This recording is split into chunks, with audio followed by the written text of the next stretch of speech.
Due to the graphic nature of this program, viewer discretion is advised.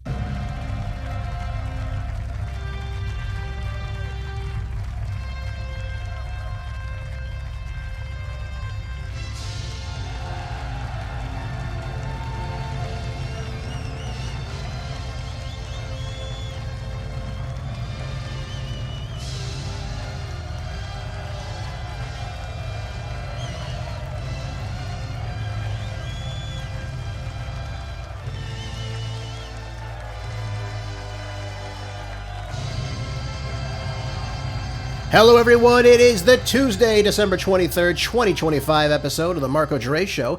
Thanks for tuning in to hear all the relevant groundbreaking news here in America and around the world, the only show where the facts are facts and hard truths thrive. Don't forget to follow the show wherever you might get your podcast. It's now available on all streaming apps for you. Hope everyone's ready for the best hour of radio, uncensored and ready to go.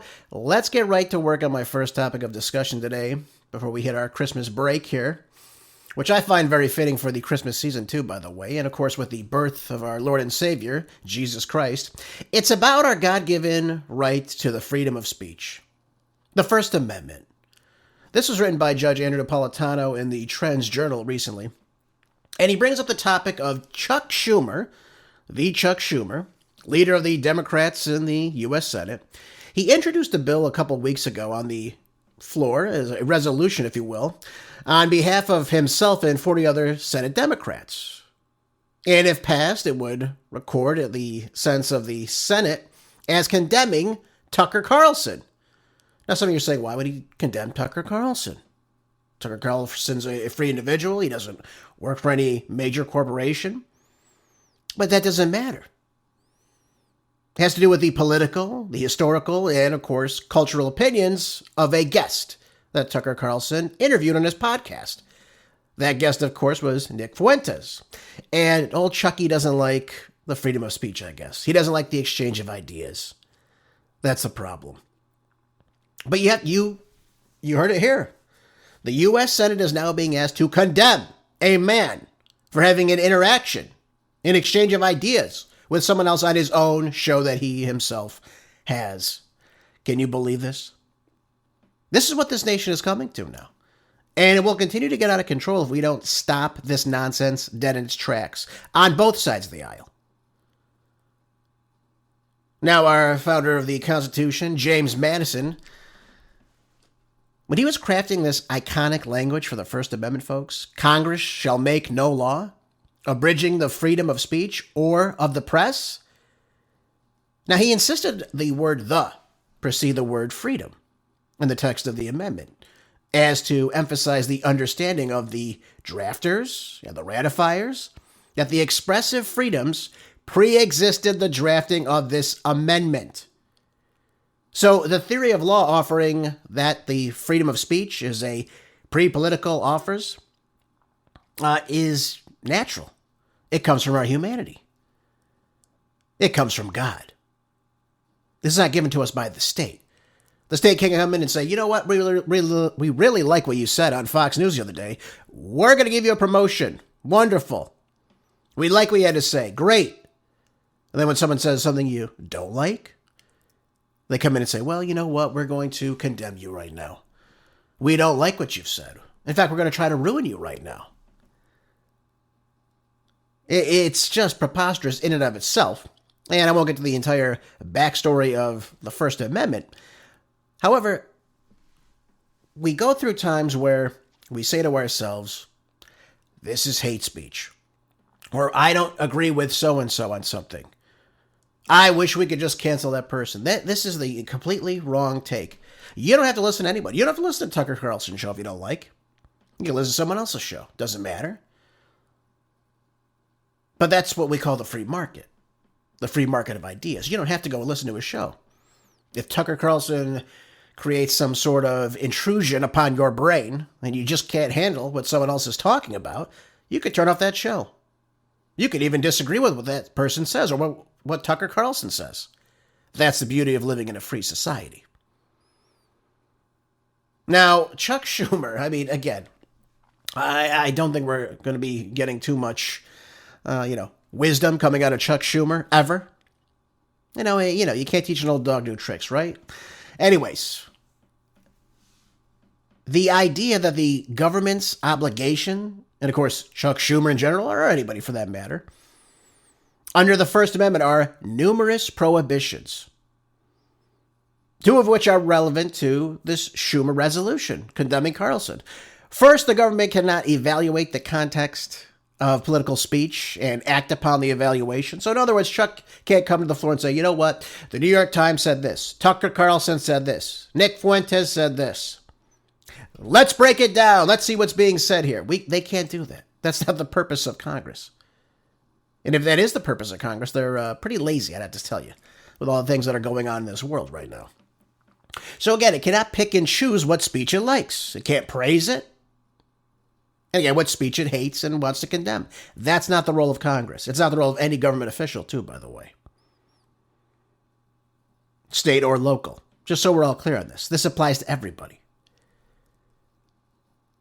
Doing the latter, which, again, Schumer proposes the Senate to do, and of course he's got 40 of his cronies with him, leads to a second prohibition.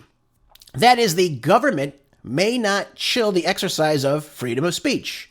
Now, chilling, as the judge accurately says here, consists in government behavior, whether direct or indirect, towards the speech of anybody.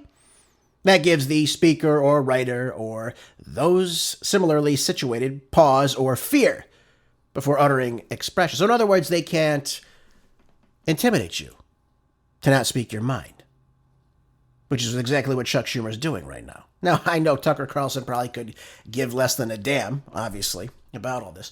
But it begs the question, where we are today in 2025, approaching 2026, are our congressional leaders coming out and supporting freedom of speech, or are they condemning freedom of speech? Are we seeing this on corporation platforms like Meta, Facebook, TikTok? Are they promoting free speech? Or are they condemning free speech? Are they blocking free speech? We saw this during COVID in 2020. Most of you remember, if you said anything about any alternative, besides the vaccine, besides using the masks, criticizing anything the great anointed Anthony Fauci told us, in many cases you were blocked. Or you just were shadow banned so people couldn't see what you were writing. Did anyone there get in trouble for that? That's against the law, isn't it? And again, we're not talking about violence or anything of that nature, so don't give me that nonsense. But the idea that someone could come out and do this, a representative in the upper chamber could come out and create a resolution, and again, if passed, would proceed out of the House of Representatives, right? This can't have any force of law, but again, it purports to the idea that they are trying to attack and intimidate someone and push back against freedom of speech. My God, what would our founding fathers say as we go into this Christmas break here we have for the next 2 days here? What would our founders say about this? This is good? This is what we intended to happen? Speech we don't like? People should be condemned? Thrown in jail? I don't think so. And this is such a misstep by Chuck Schumer. Of course, he doesn't give a damn about this. Now, again, Schumer can speak about whatever he wants. He can find it objectionable. Doesn't matter. He can have his own opinions on it. He can even comment on that. But to bring this to the floor in this idea of a political movement, again, intended to see if Republicans will support it or not, and that's a big gotcha, too. Will Republicans condemn white supremacy? Now, what did this draft say? I'm going to read part of it to you. I'm not going to read the whole thing, of course. It says here, resolution condemning white supremacy, of course. Hate. Who decides what hate is? And anti-Semitism. Again, who's deciding what's anti-Semitic about what's being said? So look at this. Condemning white supremacy, hate, and anti-Semitism. And efforts to give a platform, that means freedom of speech, to these dangerous ideologies. Whereas Nick Fuentes is a white supremacist leader. Really? I didn't know that. Organizer and podcaster. Whereas Nick Fuentes identifies himself as a white identitarian, race realist, Jewish-aware, counter-Zionist, and authoritarian. I've never heard Nick Fuentes ever refer to himself as any of these terms. Whereas Nick Fuentes is a frequent Holocaust denier and supporter of Hitler, who has said on his show that Hitler was awesome, Hitler was right, and the Holocaust didn't happen. Described Hitler as having an aura and being really cool. Has hosted Hitler Friday. First of all, let's pause again for this. Again, this goes on for several pages. Again, just condemning various things that apparently that is being cherry-picked from these podcasts and put in this resolution. Let's say all this was true. I'll grant Chuck Schumer's telling the truth for once. Let's say that all this is true. That Nick Fuentes just has this thing for Adolf Hitler, or Stalin, or Lenin, or Mao, or anybody. It doesn't really matter who it is. It doesn't matter. Pick your favorite bad guy. He has a right to like anything he wants. He could like Hitler. He could deny the Holocaust. He could do whatever he wants. It doesn't matter. He has that right to have that platform to do it. And you could throw the white identitarian, race realist, counter-Zion, all these terms at him. It doesn't matter. He has the right to say these things. And people have a right to listen to them. If I want to listen to Nick Fuentes' show, I'll listen to his show if I want to. If I don't like it, I won't listen to it. Problem solved. The only way you counter bad ideas or ideas you are telling me is bad, first of all, I don't want Chuck Schumer to tell me what the hell to listen to, number one. But the idea that the government come in and say, you know what, we like this speech, but we really condemn this speech. Here's a resolution. Republicans, what do you say about this? And again, it's a gotcha to the Republicans. Are you going to condemn white supremacy, hate, anti-Semitism, dangerous ideologies? And the people speaking them, are you going to do that? That's what this whole thing is about. It's a big gotcha going into 2026 saying, look, ladies and gentlemen, the Republicans won't sign on to this. Not for constitutional issues, but because they support all this. That's what they're going to try to use. Never let a good crisis go to waste, right? So, I bring this up to you because look where we are. Look where we are. Now, the judge brilliantly ends his piece by saying, whatever the government takes and whatever it negates, it may not abridge the freedom of speech, directly or indirectly, by taxes or threats or commands or prohibitions or praises or chilling. If it could, then we'd not even have the semblance of a representative democracy in Washington or anywhere else. Now, he's absolutely right about this. The threat against freedom of speech, this idea that they're going to come after people that are speaking their minds about various issues. So what does that mean? If Tucker Carlson, Nick Fuentes, the judge himself are speaking about what's happening in the Middle East, we're not supposed to listen to it? We're supposed to just condemn it? Try to get taken off the streaming apps? Is that what we're going to do now? It seems like we're heading in that direction, sadly enough. Now, speaking of Israel, too, let's move on. This is in Headline USA. It says, Israeli Prime Minister Benjamin Netanyahu is now expected to ask President Trump to support another U.S.-Israeli war on Iran. This is coming out of an NBC News report from Saturday evening. It says the report said that Netanyahu will stress Israel's concerns over Iran's production of ballistic missiles and will present Trump with options for the U.S. to join or assist with an attack on Iran. Didn't I tell you this war wasn't over, folks? I told you this for weeks. People were telling me, oh, no, Jerace, it's all over. We got those, nuclear facilities. Everything's done. Everything is honky-dory in the Middle East now with Iran. They don't have to step out of line. I said, okay, all right. Well, we'll see, right? And now look where we are a couple months later. Well, roughly 6 months later. Now we have Israeli officials are now also warning that Iran is constructing its nuclear sites that were bombed by the United States during this war in June. But that wasn't the immediate concern. No. The Israeli officials are now preparing an intelligence dossier on Iran to present to President Trump. Haven't we heard this before? Didn't we hear this back in 2002 from Netanyahu? telling us, Iraq has weapons of mass destruction, Libya, Iran's going to be next. If they get this, then we're all dead. You're dead. We're dead. Everyone's dead. We've heard this before. Then what did we find when we went into Iraq? Nothing. Nothing was there. No weapons of mass destruction. Now, some people will say, okay, well, the intelligence is wrong. Wait a minute. The intelligence was wrong? Yet we went in and destroyed a nation, overthrew its leader? Killed over 500,000 people? Now it's look at Iraq today. It's a mess. It's a stateless country now. Look at it.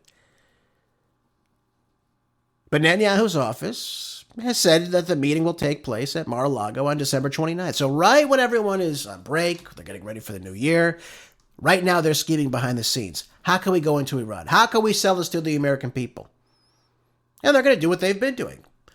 America's the big Satan. We're the little Satan. We've got to come together. We've got to support each other. We've got to bomb Iran out of existence. Bomb it to smithereens. That's the step they're going to be taking. That's how they're going to sell it to us. Can you believe this nonsense? President Trump said he wanted to be the peace candidate. He was the peace candidate. He was going to stop all these wars. Now we've gotten into more wars. Look what's happening in Venezuela. Look what happened in Iran with us. Look what happened in Yemen. Costing us over $1 billion to bomb many of their their missile launching pads. And what happened there? We couldn't stop them either. We couldn't stop the Houthi rebels in Yemen. Yet somehow we're going to beat the Iranians. You can't even make this stuff up, folks. But again, I tell you this because this is what's happening. This is what we're coming to.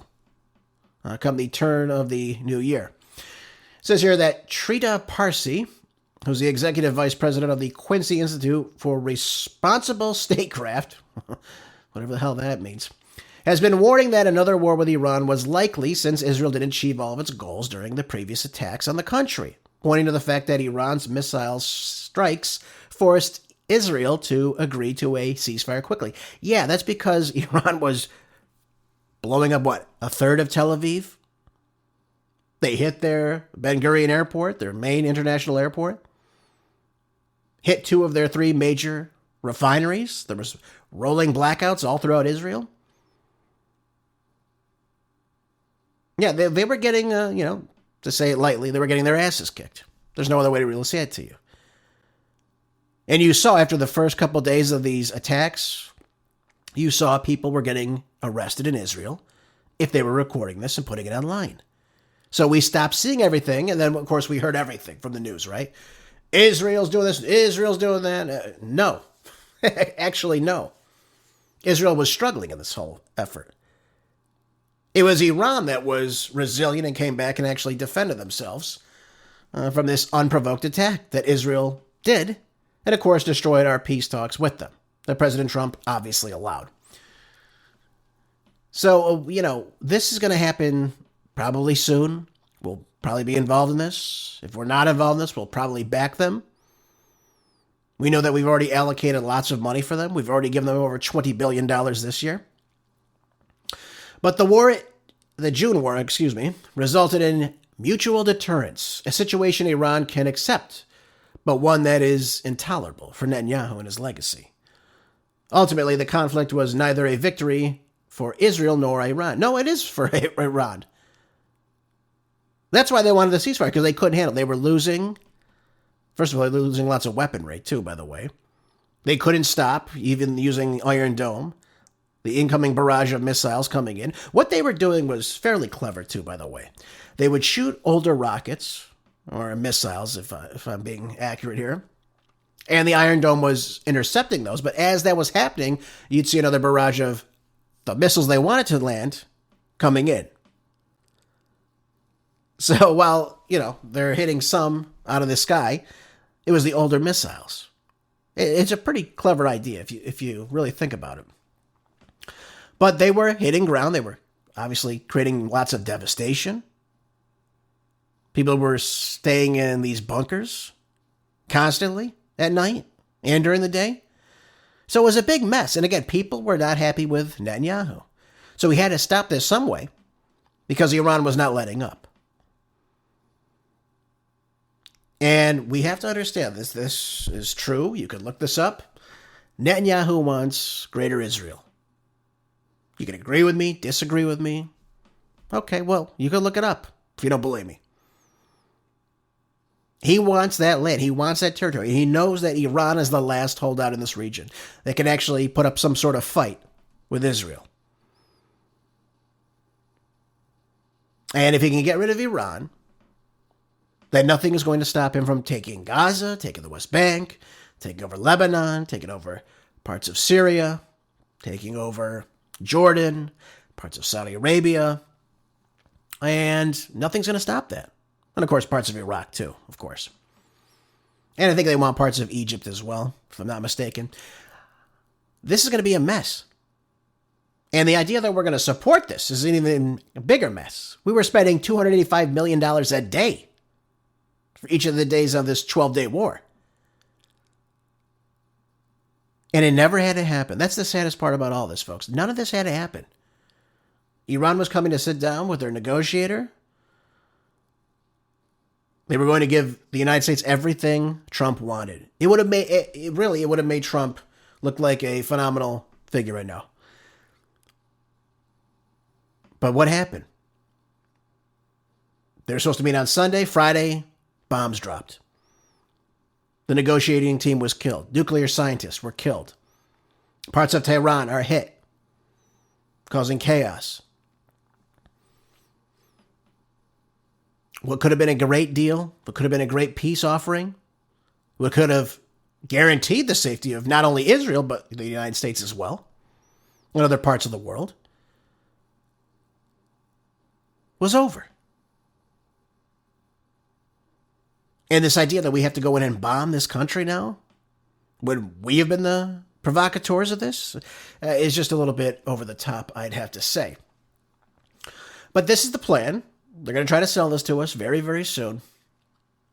It says that earlier this month, President Trump suggested that the United States could destroy Iran's ballistic missiles when a reporter said that Iran was reconstructing its missile program.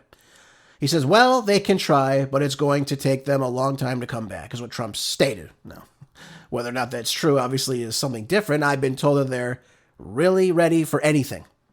And I've listened to people from Iran. I've listened to other geopolitical strategists, and they've all said that Iran is more than ready if Israel comes and attacks them again. But the big question is the United States going to get involved in this? And I pray to God we're not going to get involved in this. If Israel wants to do this, obviously I hope that doesn't happen. That means, obviously, nothing good for Israel, too. You saw how they couldn't defend themselves during the 12-day war, how out of hand that got.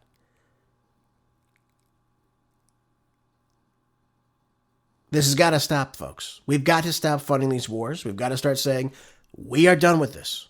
We're walking away. We're not supporting this conflict. If you want to do this, it's on you. Same thing goes with Ukraine. If Zelensky still wants to take on the Russians, well, good for him. Let him try it. Let's see how that goes.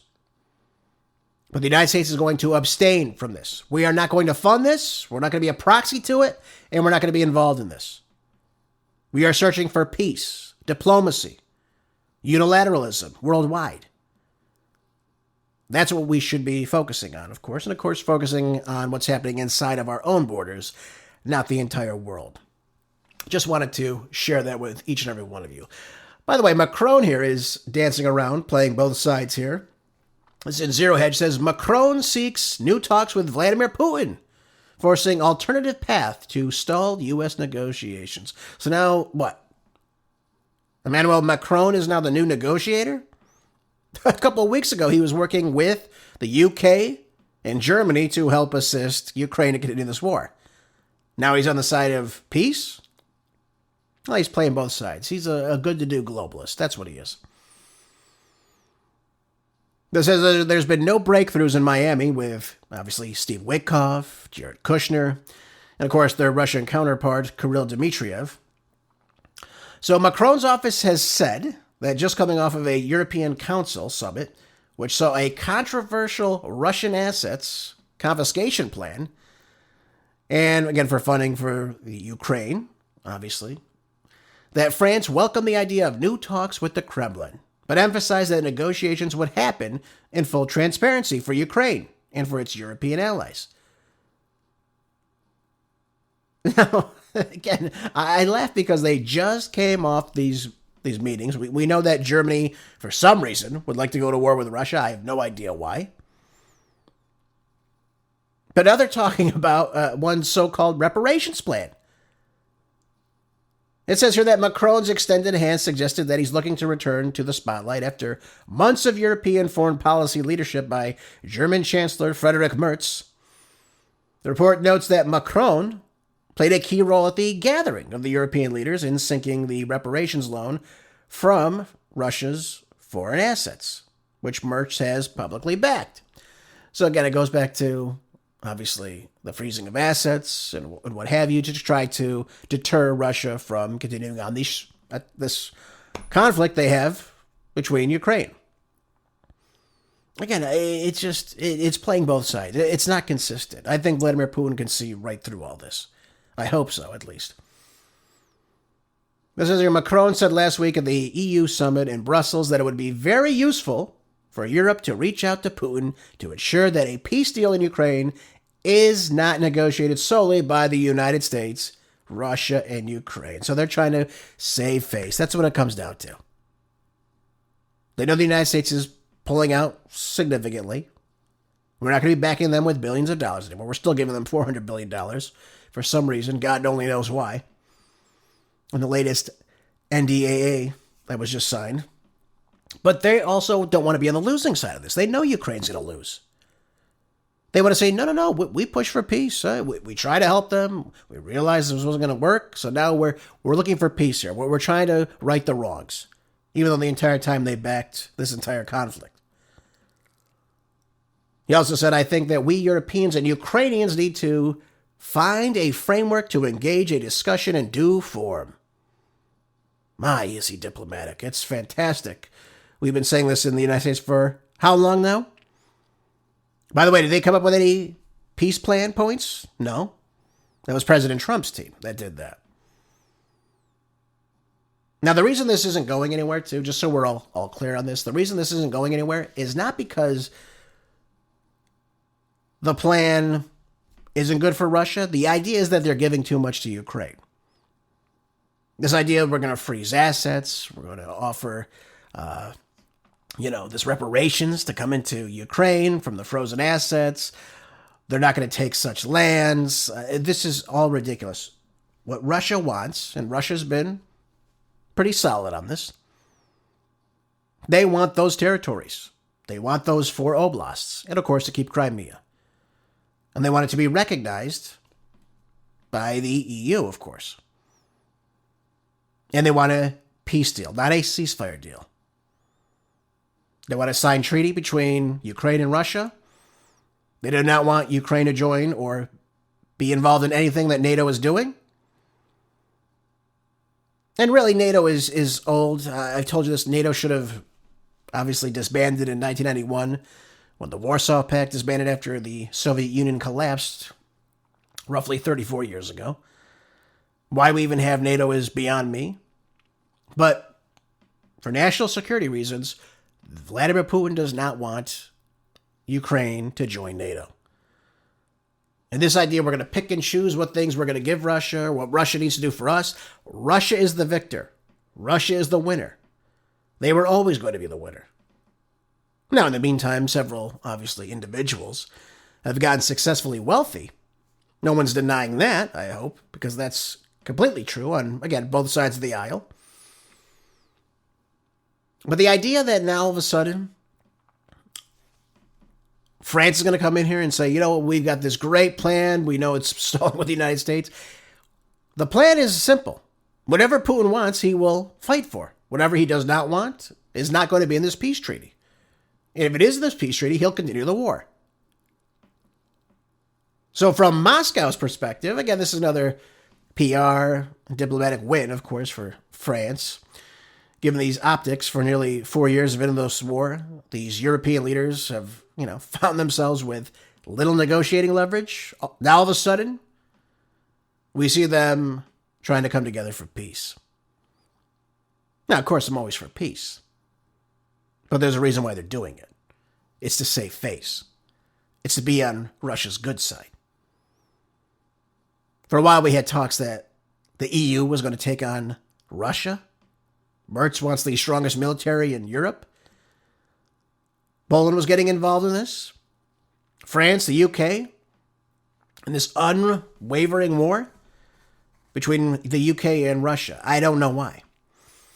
Now, again, as Washington and now Moscow control the narrative, Macron has now stepped in to force France's say in any future outcome or settlement.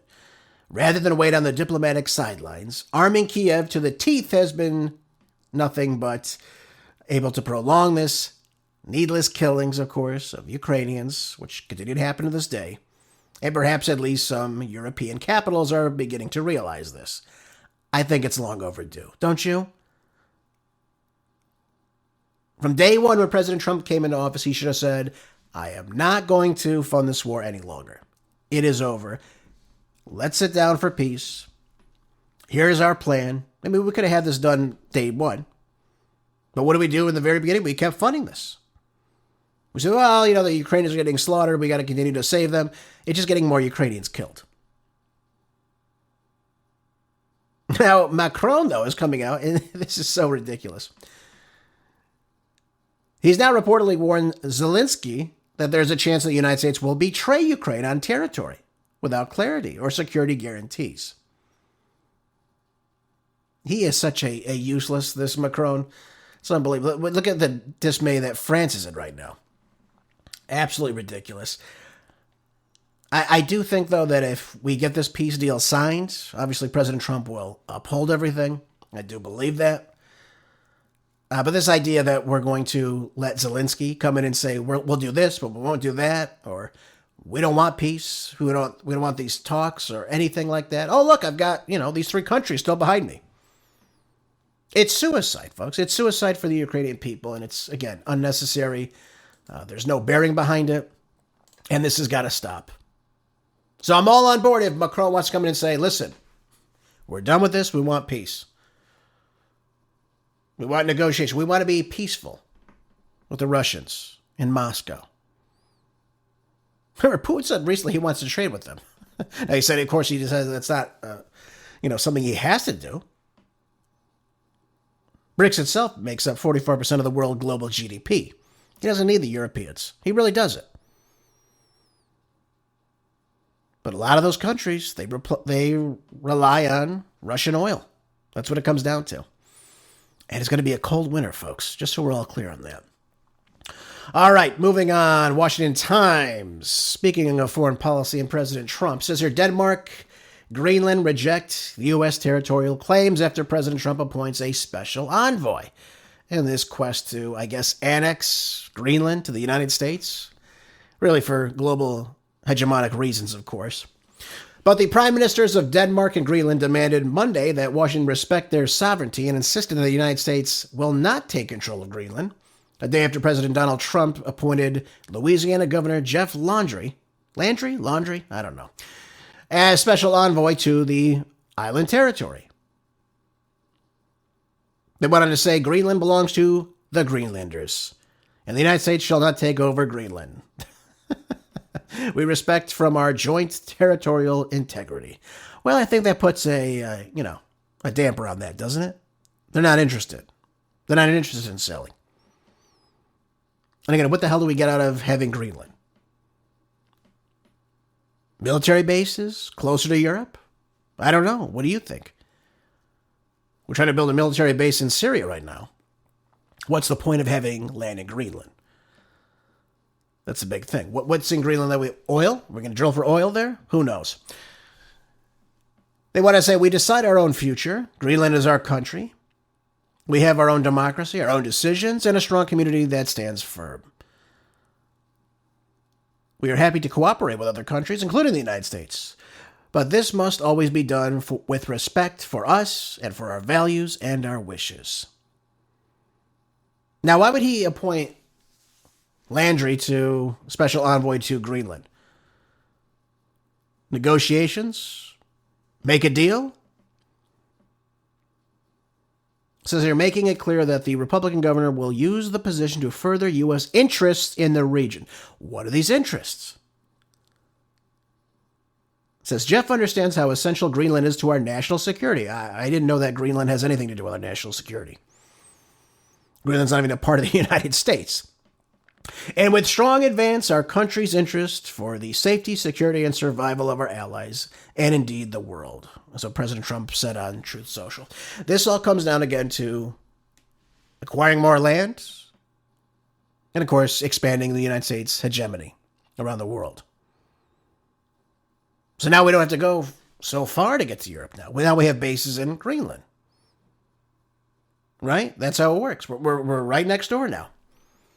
This is all part of the same exact expansion. This is what we're seeing right now. This is why we're trying to go into Venezuela. This is why we do coups and regime changes in various countries. Not to make the countries better. None of them have gotten better.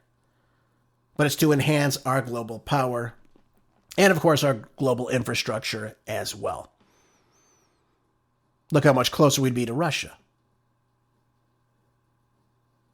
So all these things play into the same effect. It seems that Denmark, though, is not playing ball. And again, I can't blame them for doing that, of course. All right. Look at this, by the way. Pam Bondi. We talked about her yesterday. I'm not very pleased about this whole Epstein thing. They're releasing more files today, allegedly. It's on Fox News, though. It says that ex-federal prosecutor says the DOJ had all the power to release all the Epstein files.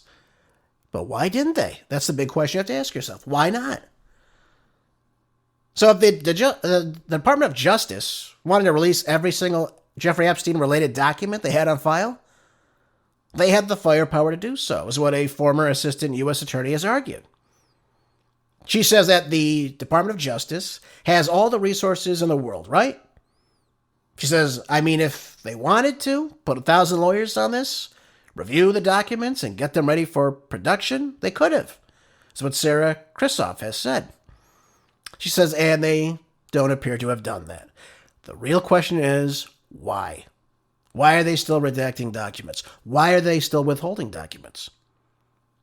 Now, of course, the DOJ didn't respond immediately to comment, but she said she worked for 14 years in the Southern District of New York, described the key differences between the Epstein files and the normal redaction process that attorneys grapple with. She says that those distinctions make it unclear who would have had the final say about the information that DOJ released on Friday, as the agency attempted to follow through on the requirements laid out by the Epstein Files Transparency Act that isn't so transparent. Just thought I'd share that with you. That law, now passed by Congress, signed by President Trump on November 19th, gave the DOJ just 30 days to make its documentation of the Epstein files public, including some exceptions for protecting the identity of the victims. Now, despite the thousands of files that became publicly aware, and of course the photos that came along with it at the end of last week, the DOJ's first trove sparked criticism from some lawmakers and viewers online, outraged that the department hadn't released them all at once, as stated in the law. So look at this. We've got Bondi now. This is referring to, obviously, what happened. Bondi now redacted grand jury transcripts in the Epstein case. She did not redact the names of all the victims, by the way. So, again, I'm not sure why they're talking about the exceptions for protecting the victims. That didn't all happen. Again, this is, odd because Deputy AG Todd Blanche said that part of the legislation stated that not everything could be released yet, so all the victims are protected, right? Well, she didn't even redact all their names. So it doesn't really hold up, does it? However, Bondi did redact the names of some non-victims. Now, what does that mean by non-victims? Could this be some of the perpetrators, some of the people on the island that have maybe possibly broken the law?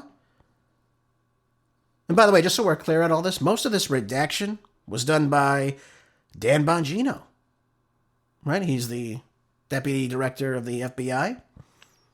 Perhaps why he resigned, I'm not sure. I don't know. But you've seen the photos of famous celebrities from Hollywood pictured with Epstein.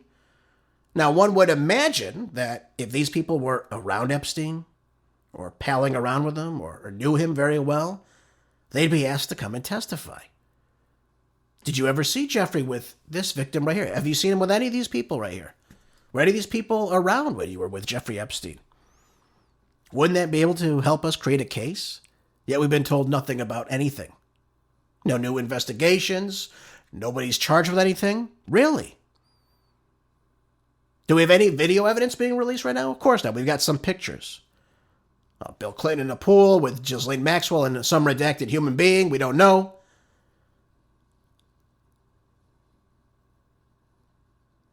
Again, who was on this island with him? That's what we need to ask ourselves. Who else was on this island?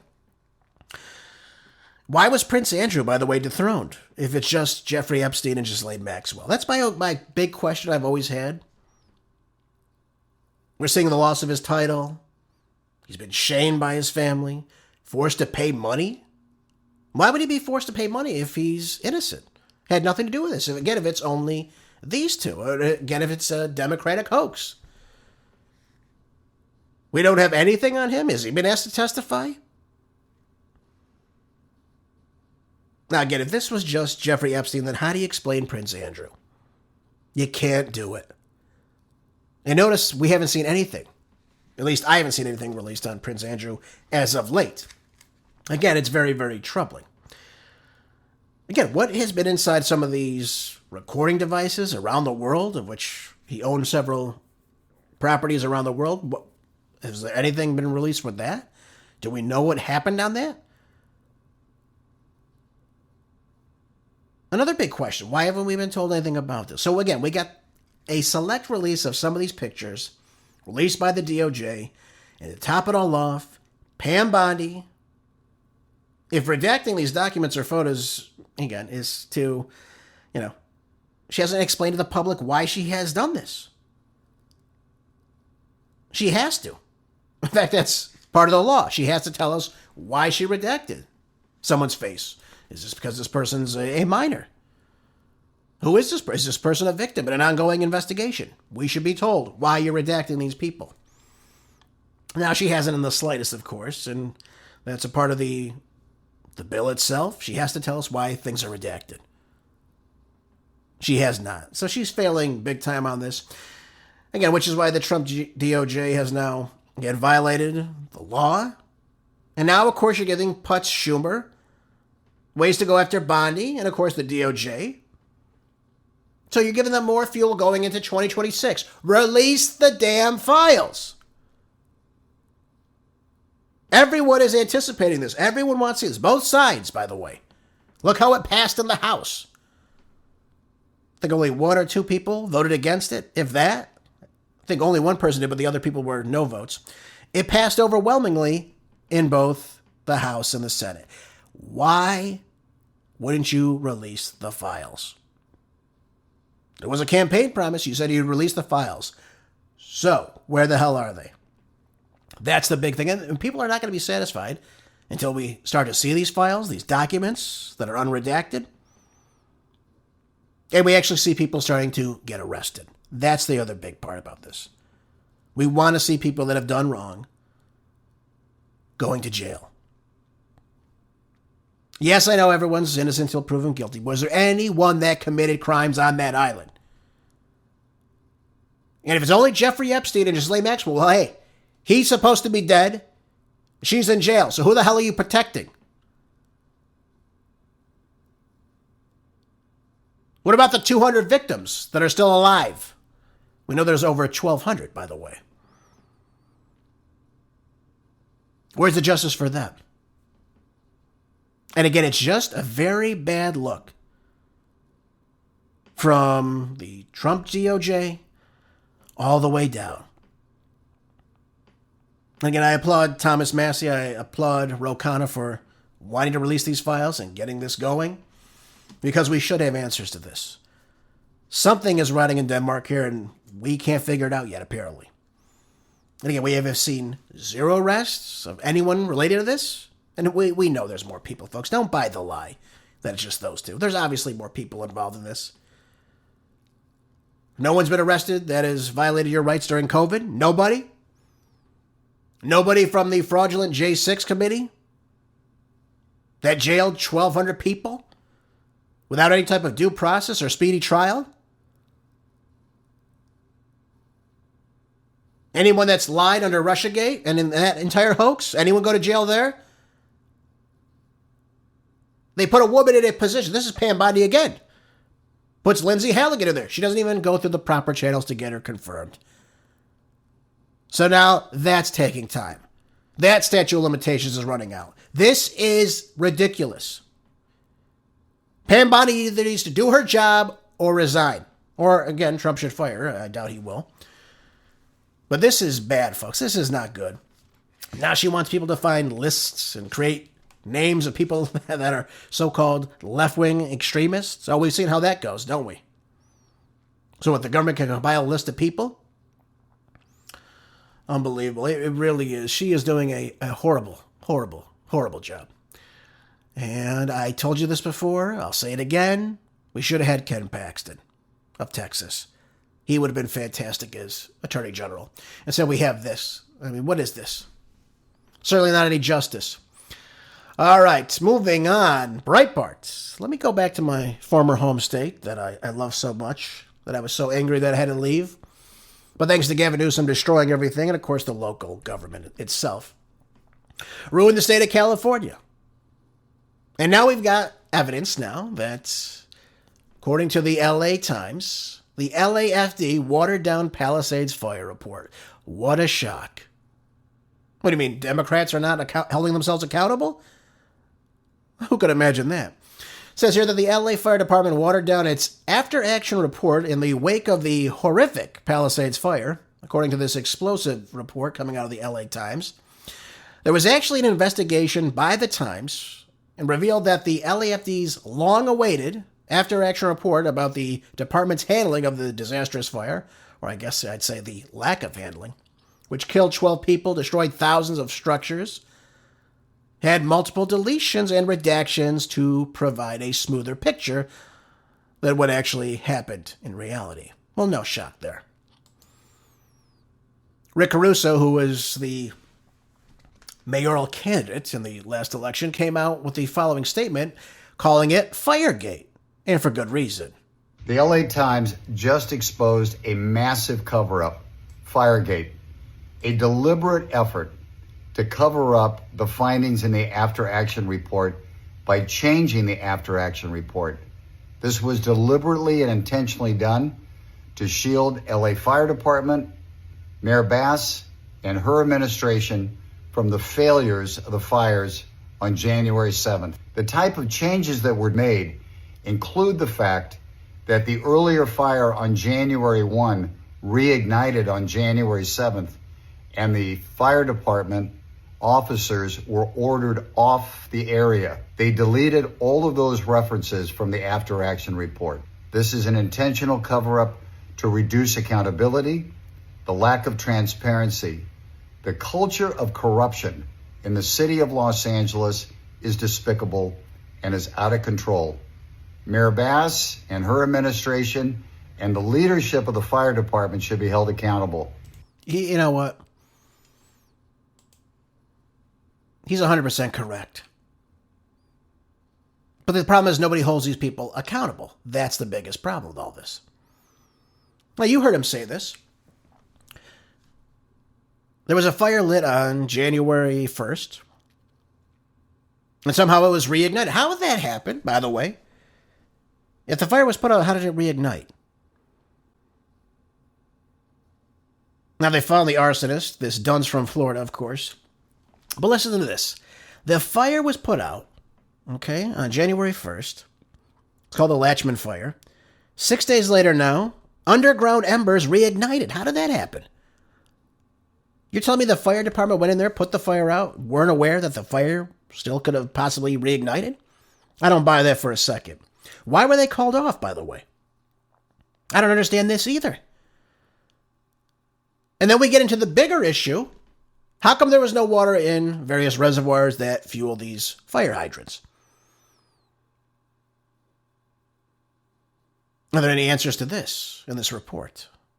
Now, of course, this is a fire report, but why would not the fire department have access to water?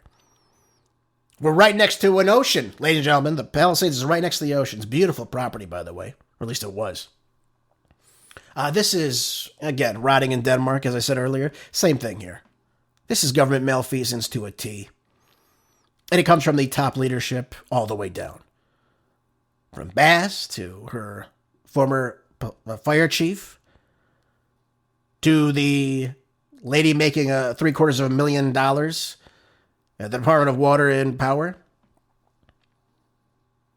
Unbelievable. They can't even put water in fire hydrants. It's unbelievable.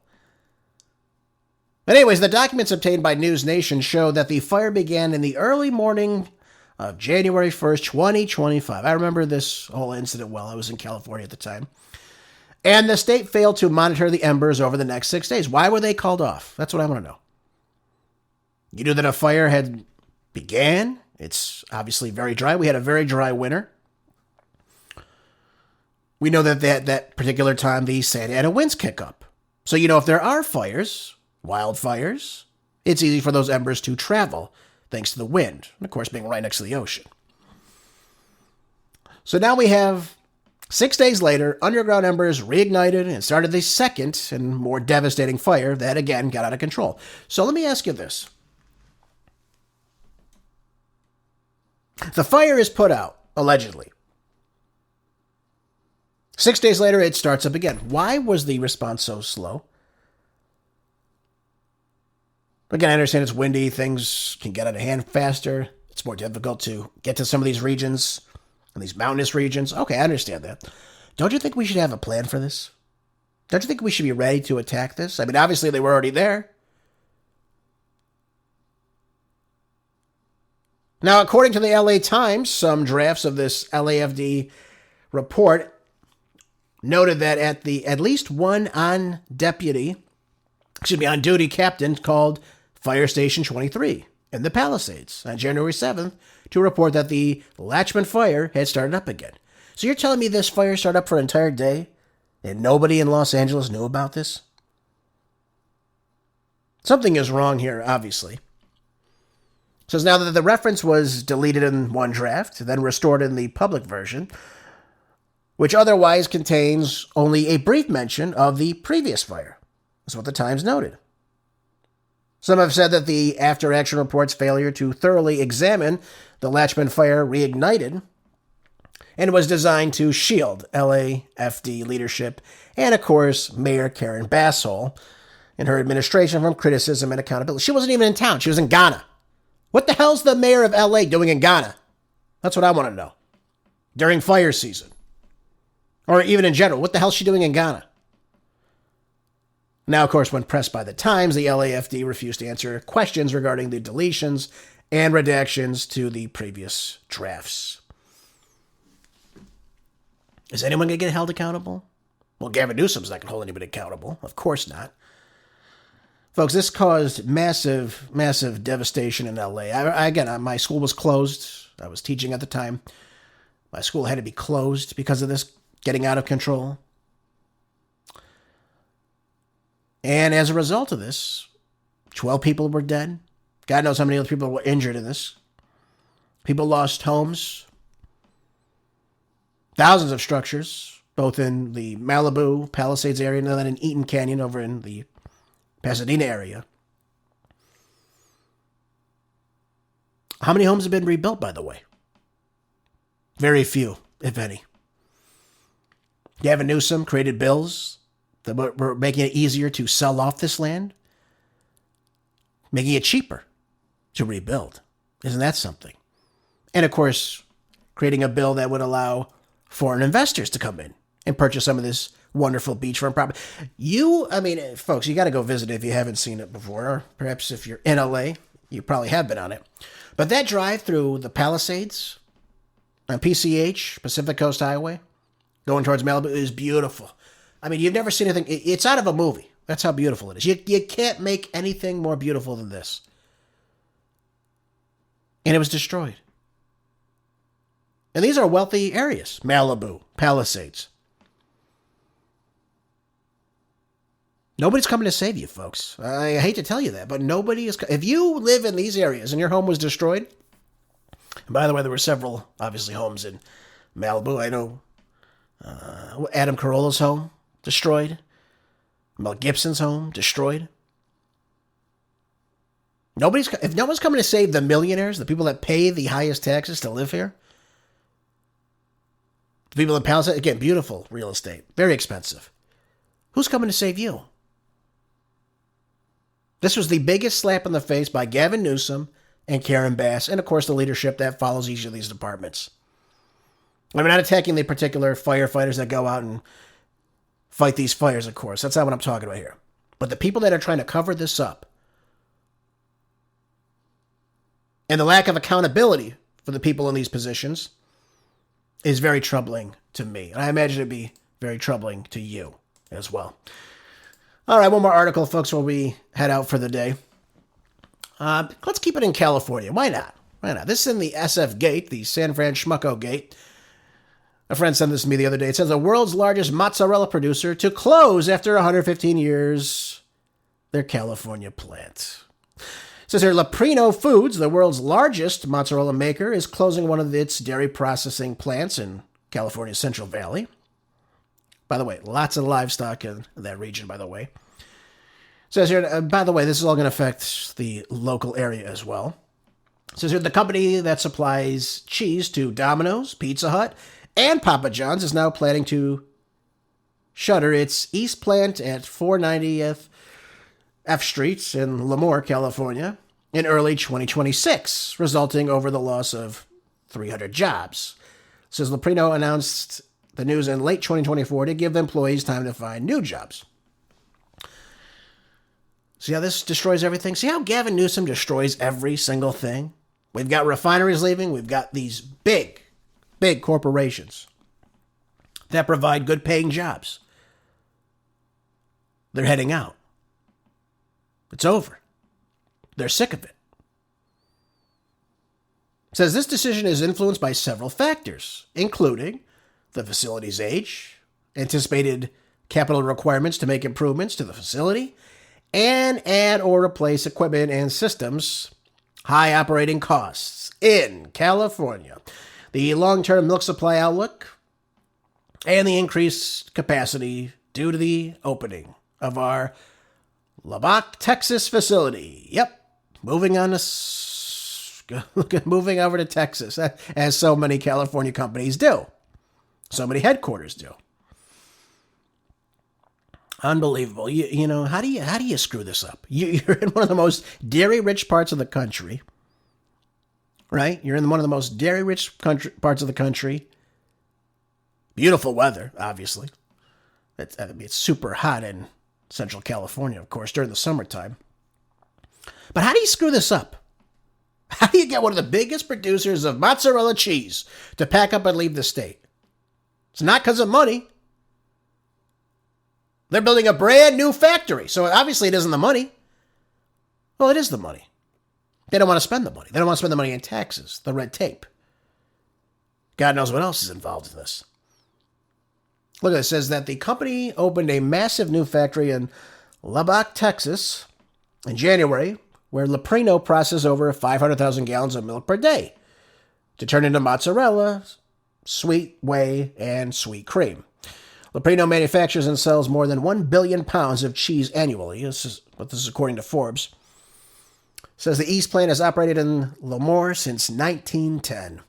Although Leprino didn't take over until the 1980s, the Denver-based company got its start in the 1950s as a small Italian grocery store that made its own ricotta and mozzarella cheese by hand. Well, good job, Gavin. Way to push another business out. Not shocking. Not surprised there. And another big hit to, obviously, the dairy farmers. Now, where are these farmers now in the region going to sell their milk? That's another big problem. You can't make this stuff up, folks. Everything Gavin Newsom touches turns to absolute crap, and I'm not surprised. People have had enough of this. People are leaving. Same thing with the refineries that have been leaving. These refineries are leaving because they don't want to pay the massive red tape, the taxes, the regulations. They're sick of it. They've had enough of this. And what are they doing? They're going to find greener pastures. Folks, thanks again for being here today. As always, I appreciate you so much. Hope you learned a lot today. I didn't get through all my articles, but we'll save them for our Friday show. So again, please share the show with as many people as possible to help get the truth out. I appreciate you when you do that. Don't forget, keep your house in order, folks. Make your changes to your life. And again, have a blessed and safe and happy Christmas with your family. And I'll see you here on Friday on the next Marco Dre Show. Until then, be good, stay busy. God bless.